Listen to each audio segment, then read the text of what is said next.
Hello guys, it's Nigel from FCD Ghost Boxes again.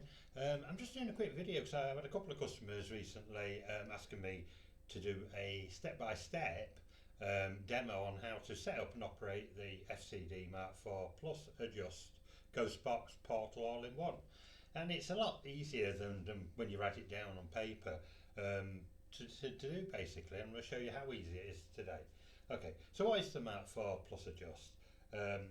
It's a fully working ghost box like any other ghost box out there, but it actually incorporates the portal side that most ghost boxes have to have attached to them to get the other effects that a portal brings to an ITC device, like a ghost box and a portal together. So it's all built in together. You've got the ghost box in there and you've got the portal. Okay, now this is where the confusion lies. The ghost box is operated separately to the portal, and they work off two independent power sources. So you can imagine, if you like, when you look at this, it's one case, but in there are two separate circuits, really, two separate electrical circuits that operate the portal and operate the ghost box. Okay, that's clear. The ghost box side of it we'll look at first, okay? So really, the device on the ghost box side of it, if you turn around here, is operated by four AA batteries, which are 1.5 volts each, and they add up to 6 volts, 4 times 1.5, 6 volts. So it's operating off 6 volts, and the radio, the amplifier, the reverb, and other electronic components in there that have to be used, like the wave generator, all work from that 6 volt circuit. Okay, they're powered by the batteries there at the back. On the portal side of it, which is operated by these buttons at the top here that give you Bluetooth, USB input, auxiliary input, you can plug in, your own other recording devices and apps from a phone, that type of thing. Work off an internal battery that you can't see, it's inside the case. It's a lithium cell battery, which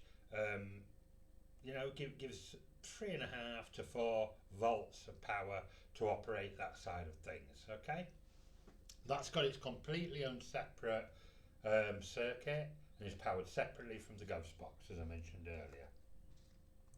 Okay, on to how to actually set it up now. When you first receive this, it comes with instructions that are printed, and I do ask everybody, every customer that buys this, to actually read the instructions thoroughly. A couple of times I would, to make sure that you understand, and then just go through them as they're written, step by step. I'm going to do it here so you can see. So when you first get it, you have to initially set it up for the area that you live in. Now, you could buy it, say, let's say in Birmingham, UK, and you could set it up for there where you are. But you could also buy it in Birmingham, UK, and then take it down to London and set it up there as well. Or you could take it to another country and set it up there. It doesn't matter where you are, you do the same initial setup for each particular country. Another example would be that you may buy it in, let's say, London again, and then you want to go up to Scotland. Well, you'd set it up for London because you're using it where you are, and then when you went to Scotland, you set it up again there to use it there. But then when you return to London again, it's no good you having it set up for Scotland, because you're not going to pick up the FM wave bands that are in your local area. So reset it again once only in the London area. Once you've done that initial setup wherever you are, you don't have to do it again if you stay in that area. It stores in memory all the frequencies that are coming from the FM wave band in that particular location and the surrounds around you, up to about 6 to 10 miles, usually more in some cases. You should be okay. Okay, so the initial setup, what does it consist of? Well, you put the batteries in, of course, at the back there, so you can operate the ghost box side of things, and you're setting up the ghost box, not the portal, the Bluetooth module. You're setting up just the ghost box with the setup. Okay, so you extend the antenna wire here at the back out. Okay, I've already done this, so I don't really need to do it again for this demo, but you will extend it out. It's just tied together for packaging, that's all. And then you turn up the volume knob, which is this blue one here, all labelled. Everything is labelled on the box, so you can't go wrong. You can keep the labels on, you can take them off when you get used to it and put your own labels on if you want, but they're there to help you when you initially get the box. So we turn up by rotating clockwise this blue control knob here. You could have it halfway or full. Okay, I'm putting it about halfway. So you've got the volume turned on. On the other side of the box, this side, you'll see there are two buttons and a toggle switch. So we want to turn the rates, you see it's written there, rates, knob to about just after halfway, okay? And leave it there. Then we need to just turn on the device, which is simple. It's really simple. You just two toggle switches, one for the reverb, which is on. I'll just turn this down while I talk to you, and I'll turn it back up again in a moment. And one for the radio amplifier, etc., through the volume there. So both toggle switches on, and as you heard there, instantly it starts to make a noise. Okay? Quite loud, really loud. So to tune it into your area, what we need to do then, you leave the volume on of course, is press this green button here, just for a couple of seconds and let go. It'll go quiet for a second or two, you'll hear this in a second, and you'll think, oh, is anything happening? It is, just leave it. It's just picking up the first real frequency, really, just storing the radio's memory. So we'll do that now, and it'll pick up probably in this area today, maybe 6 or 7. Sometimes it's 10 to 15, depends where you live and what radio stations you've got in that locality, and it'll store them all in the radio's memory. At the end of the storing, you'll know it's finished by the little click you'll hear, and then it'll just go on to playing through each radio station. I'll explain a little bit more on it when we get to that stage. So turn the volume up, press the button, let go, and listen.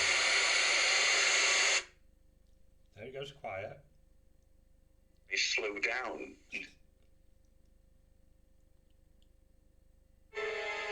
That's 2. Brushing weight. 3.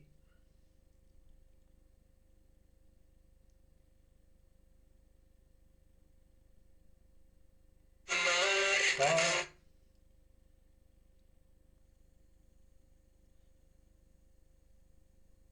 And work towards 5. 6.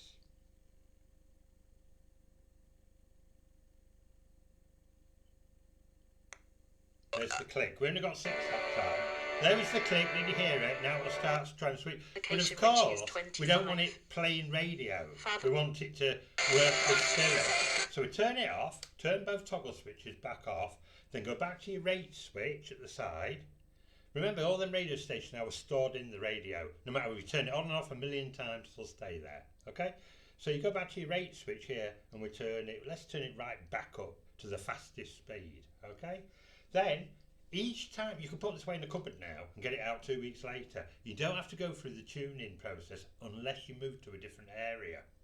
Each time now, you just get your Ghost Box out and you turn the 2 toggle switches on, and it'll start to sweep. There's one there, I'll turn it up there. David. There it goes, sweeping through all of those stations that you picked out. Now, we can add to that reverb by turning the reverb knob here.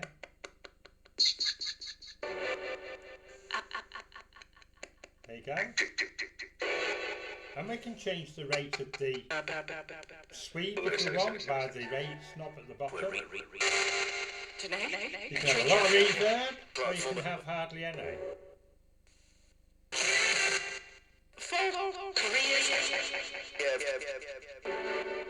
Okay. So the toggle switch is back off.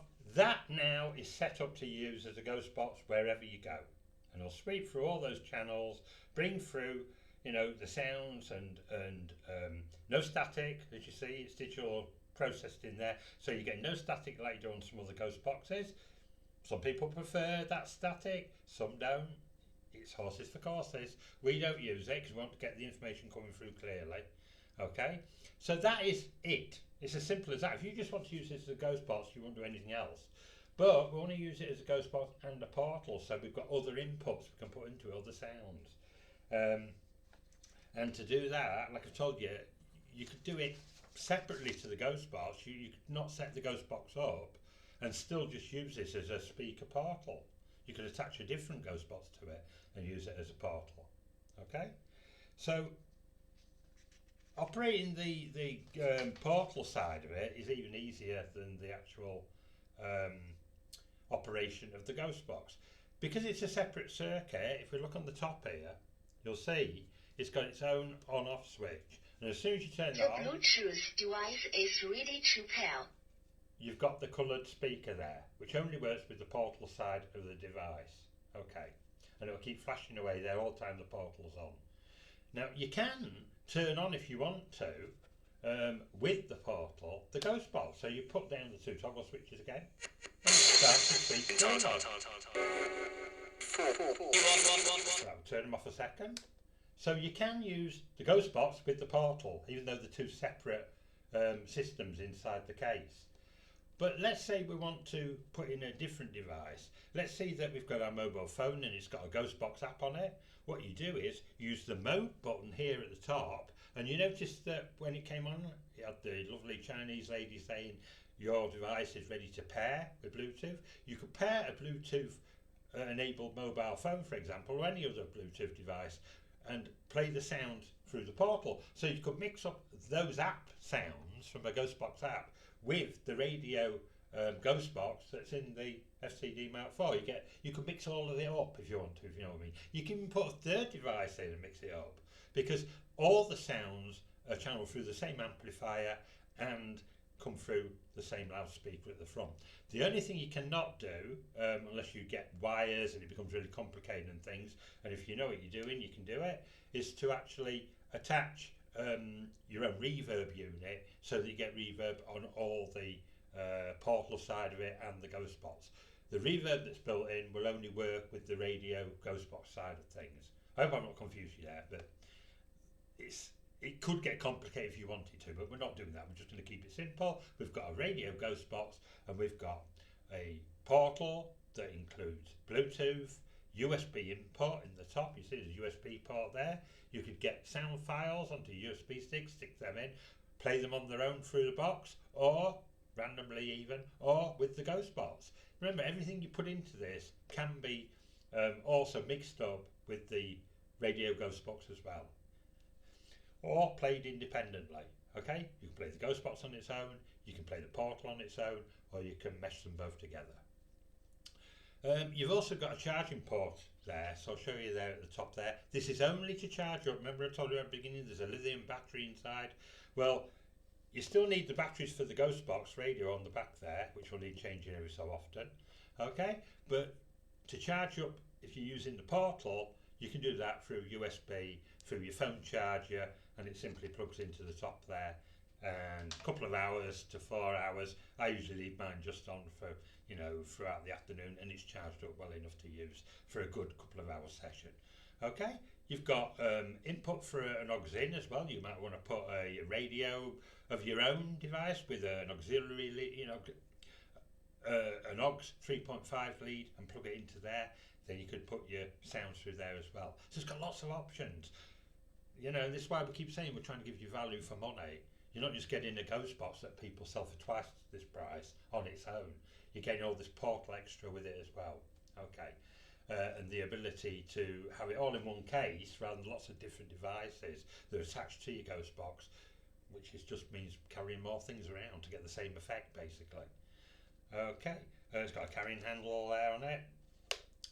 As I said, for the portal side of it, it's got its own volume. So you just operate this for the portal sounds. You wouldn't use the volume controls on the sides, which are just for the radio ghost box, as I mentioned earlier.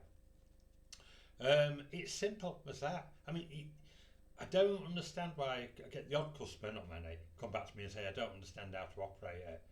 Well, I wonder if they really should be using a ghost box if they don't, because it is quite straightforward. It can look confusing when you see a couple of pages of text, and some people just don't take instruction in very well from paper. I used to be a teacher, so I know that.